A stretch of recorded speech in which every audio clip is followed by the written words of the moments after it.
Every morning, a young black boy left his home before sunrise, not for school, not for money, but for one lonely old woman no one else noticed.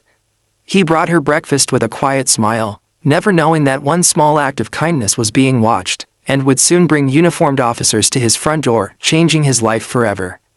Before we begin, take a moment to subscribe to Black Inside 2.0, where powerful human stories remind us that kindness still matters. The cold bus stop. Every morning at exactly 5:40 a.m., the city was still half asleep. Streetlights flickered softly, the air carried the quiet chill of dawn. Shops along the road remained closed, metal shutters pulled tight like tired eyelids refusing to open. And at the same bus stop, beneath a cracked glass shelter, sat the same old woman. Her silver hair was tangled but clean. Her coat, once green, had faded with time. A thin blanket rested across her knees, and beside her sat a small cardboard box that held everything she owned. Most people walked past her. Some pretended not to see her. Some glanced once, then looked away. Some whispered excuses in their minds. But one person never passed her by. His name was Eli Thompson. Eli was just 14, slim, quiet, and respectful. He lived with his mother in a small apartment 3 blocks away. Every morning before school, Eli woke up early, packed 2 breakfasts, and stepped out into the dark streets with a brown paper bag in his hand. One breakfast was for him, the other was for her. "Good morning, miss." Eli approached the bus stop carefully, the way someone does when they don't want to scare another human being. "Good morning, miss," he said gently.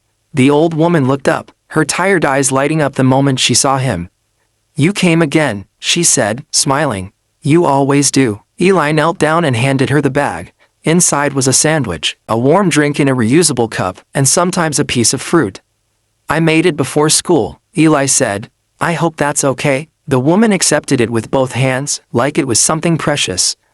"It's more than okay," she replied. "It's a blessing." She never asked Eli for anything. She never begged. She never complained. She simply talked with him while she ate. About the weather, about the city, about the old days she remembered. And Eli listened. Why Eli did it? Eli didn't start bringing her food for praise. He started because of his mother. Years ago, when times were hard, Eli remembered nights when food was scarce. He remembered his mother pretending she wasn't hungry so he could eat. He remembered neighbors who helped quietly, never asking for anything in return. One day, when Eli first noticed the old woman sitting at the bus stop day after day, he asked his mother about her. "She's been there a while," his mother said softly. Life didn't turn out how she planned. That night, Eli packed an extra sandwich. And he never stopped. The woman with no past. Weeks turned into months. Winter came and went. Spring returned. Still, the woman remained. Eli learned little pieces about her, but never her full story. She said her name was Margaret. She said she once had a family. She said she once lived in a house full of laughter. She said she once believed life would always be steady. But when Eli asked where they were now, she only smiled gently. "Some stories," she said, "aren't meant to be rushed." Eli respected that, watched from a distance. What Eli didn't know was that someone had begun to notice.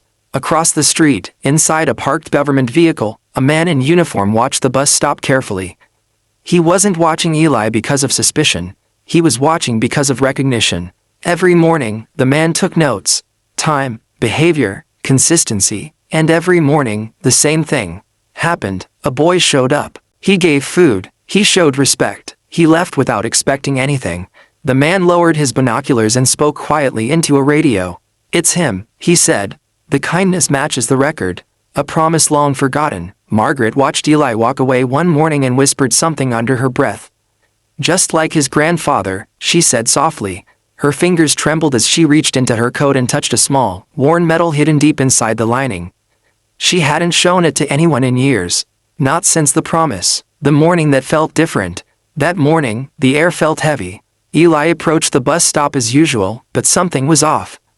Margaret didn't smile right away. Instead, she looked at him with watery eyes. "Thank you," she said, her voice shaking.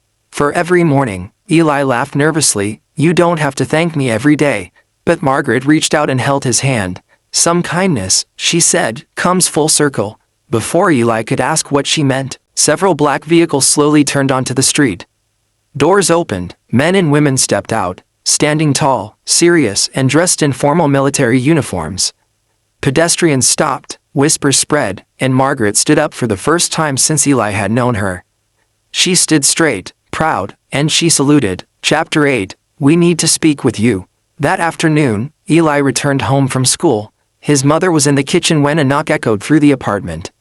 It wasn't loud, but it was firm. When she opened the door, several military officers stood calmly outside.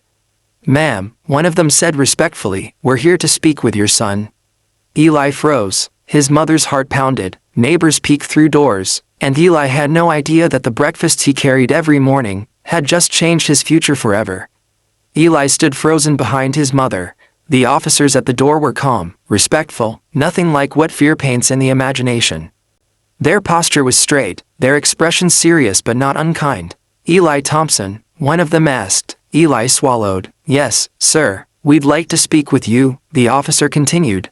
"There's no trouble, we just need a few minutes of your time." His mother looked from Eli to the uniforms and back again. "May I ask why?" she said, her voice steady despite the worry in her eyes. The officer nodded. "It concerns an elderly woman Eli has been helping every morning." Eli's heart skipped. "Margaret?" he asked. At the sound of her name, something changed in the officer's expressions. "Yes," the man said quietly. "Margaret," the ride Eli never expected. Eli had never been inside a military vehicle before.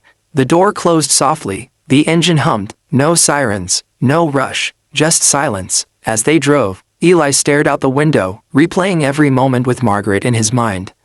Had he done something wrong? Was she hurt? Had he crossed a line? Finally, he spoke. "Is she okay?" The officer beside him nodded. "She's safe." Another pause, and she asked to see you. Margaret without the blanket. When the vehicle stopped, Eli's breath caught. They weren't at the bus stop. They were at a military medical center. Inside, the air was clean and quiet. Eli followed the officers down a long hallway until they reached a room bathed in soft light. Margaret sat inside, but she wasn't wrapped in blankets. She wore clean clothes, her hair was brushed neatly, and around her shoulders rested a dark blue shawl with a small emblem stitched into the corner. She looked up and smiled. "You came," she said. Eli rushed forward. "Margaret, what's going on? Are you okay?" She nodded. "Because of you, I am." The story she never told. Margaret gestured for Eli to sit. "For a long time," she began, "I believed my life had already ended. I survived on memories and pride." She reached into her bag and pulled out a small metal case. Inside lay a medal, worn smooth by time. "I served this country when I was young," she said. "I gave everything I had. And when my family was gone, I didn't ask for help. I thought I didn't deserve it." Eli listened, stunned. "But then," she continued, "a boy started bringing me breakfast. Every day, no questions, no judgment." Her eyes filled with tears. "And I recognized something in him. The name that changed everything." Margaret turned toward one of the officers. "Tell him," she said. The officer nodded and faced Eli. "Your grandfather," he said, "served alongside Margaret decades ago. When she was injured overseas, he carried her to safety. He promised her that if she ever needed help, his family would never turn away." Eli's chest tightened. "My grandpa," he whispered, "he passed away before I was born." Margaret smiled gently, but his kindness didn't. "Watched, not suspected." Eli finally understood. "You were watching me," he said softly. The officer nodded, not to judge, to confirm. Margaret had reached out months ago, quietly, through old contacts. She never asked for help, only asked them to watch, to see if kindness still lived, she said. "And it does," the officer added, looking at Eli. "Through you, the neighborhood finds out." News spread quickly, but not loudly. No headlines, no cameras, just truth. Neighbors who once walked past the bus stop now stood quietly as Margaret returned, not to sit, but to say goodbye. She hugged Eli tightly. "You gave me dignity when I had none," she whispered. The community watched as officers saluted her. And then, they saluted Eli. A future opens. Weeks later, a letter arrived. Inside was an invitation, an educational opportunity tied to service, leadership, and community impact. Eli stared at it in disbelief. His mother covered her mouth, tears falling freely. "All you did," she said softly, "was be kind." Eli nodded. "That was enough." If this story moved you, remember to subscribe to Black Inside 2.0. Because sometimes, the smallest acts of kindness create the biggest miracles.